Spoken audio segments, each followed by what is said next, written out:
Hello students, welcome to Be Ready to Learn with Roma Tiwari. Students, today I will start this new chapter, that is the antlion, and I'll start explanation line by line. Before I start, I tell you that you might be thinking I missed one of the chapter, and that was the brook. Students, I tell you that I already have explained the poem written by Alfred Lord Tennyson, The Brook. Okay, so those who want to get the explanation of that chapter of that poem, they can visit my channel and they can go through the explanation of that poem. So I'll start this new chapter, and before I go ahead, before I proceed, let me just remind you कि इस particular session की इस particular unit की जो theme है, that is nature.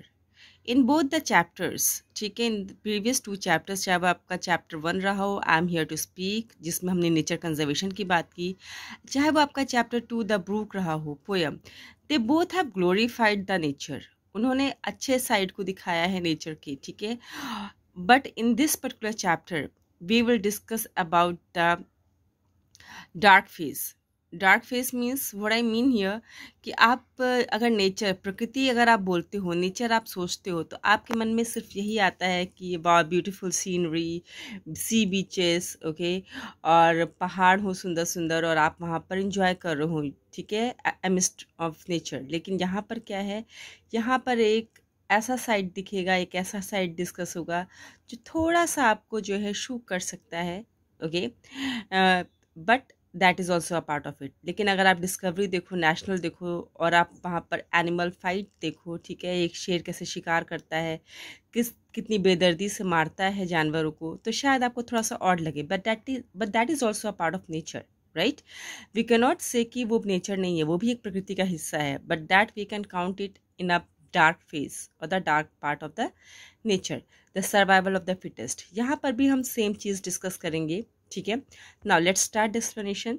अच्छा, एंट line एक तरीके का इंसेक्ट होता है, ठीक है, जो कि जो है ज़मीन में गड्ढा बना के रहता है और उसके ऊपर से एक पिट जैसा बना लेता है, और उसके ऊपर से जो भी चींटी या कोई भी इंसेक्ट जाता है तो उसको अपना शिकार बनाता है, ठीक है. Now let's start the exploration. यहाँ पर दो बच्चे हैं, ठीक है, Morwenna and Max, they are brother sister and they are just spending their time in a park. अभी क्या होता है, let's see. Sorry, he can't get out, he can't get a hold of it, Morwenna cried. अब यहाँ पर scene क्या है, situation क्या है, मैं आपको पहले बता देती हूँ कि एक पिट है जहाँ पर एंट लायन एक चींटी को पकड़ने का कोशिश कर रहा है, और मोरवेना जो कि एक सेंसिबल लड़की है, एक सेंसिटिव हार्ट की लड़की है, उसे नहीं अच्छा लगता है कि कोई किसी का शिकार करे, और वो चिल्लाती है और कहती है कि वो उसकी पकड़ से बच नहीं रहा है. कौन?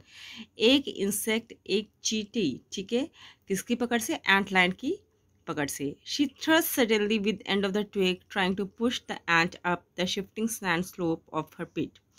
यहाँ पर क्या है कि वो ट्विग मतलब होता है तिनका, एक तिनका लेकर के वो चाह रही है कि वो कैसे भी करके उस चींटी को बचा ले, और वो पुश कर रही है, ढकेल रही है पीछे की ओर.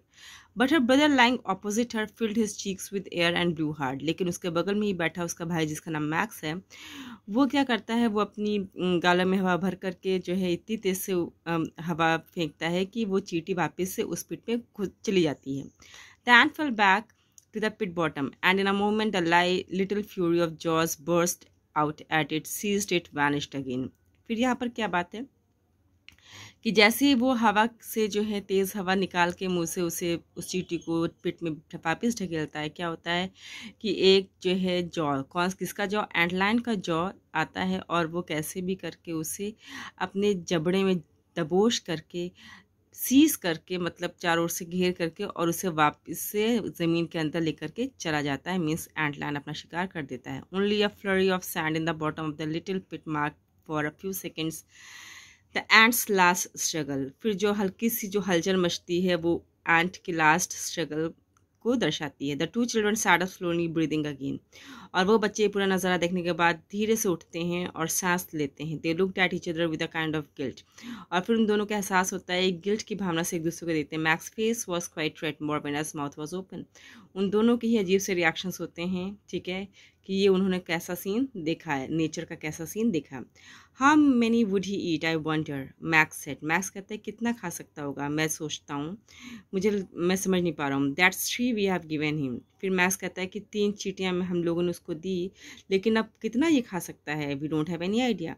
But they were all the little mans, लेकिन ये सारी चींटियाँ कैसी थी, छोटी थी। I get a meat and see what he does. Meat ant कहते हैं जो बड़े बड़े चींटे होते हैं ब्लैक कलर के, बरसात के मौसम में निकलते हैं उसे, ठीक है। या फिर आप कह सकते हो जो किसी भी कलर के हों, रेड कलर के भी हो सकते हैं, ठीक है। तो मैक्स कहता है कि मैं इसके लिए बड़ा चीटा लेकर के आऊँगा, मे बी द रेड और द ब्लैक वन, ठीक है। हो सकता हो उससे खाकर इसकी भूख शांत हो जाए। Oh no Max, don't I don't want you to. Morwenna clenched her hands, उसका हाथ दबा करके वो कहती है, खींच करके कहती है कि नो मैक्स, अब ये तुम नहीं करोगे, मैं नहीं चाहती कि तुम अब ऐसा कुछ भी करो। But she could not stop looking around the grass for the meat ant track that led to the ant father up the slope.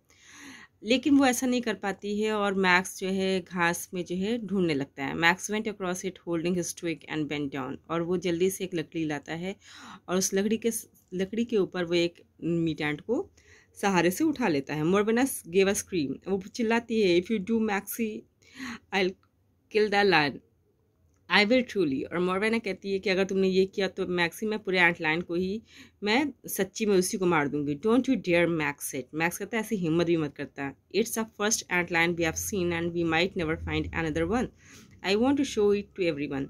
हम शायद से ये पहला एंट लाइन है जो जिसे हम लोगों ने देखा है और पहली बार देखा है, और मैं इसे सबको दिखाना चाहता हूँ।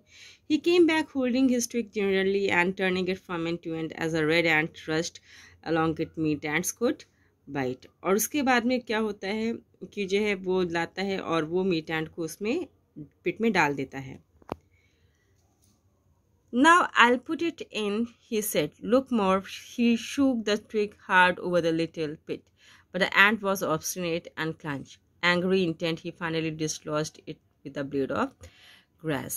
अब उसके बाद क्या होता है कि ये जो बड़ी चींटियाँ होती हैं इनमें थोड़ी ताकत होती है, थोड़ा सा जो है स्ट्रगल कर सकती हैं।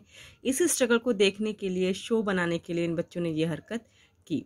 Students, this was part 1. I'll continue the chapter. I'll continue the explanation. Till then, you keep on studying, keep loving my channel. Wish you all the best. Do well. God bless you all. Thank you.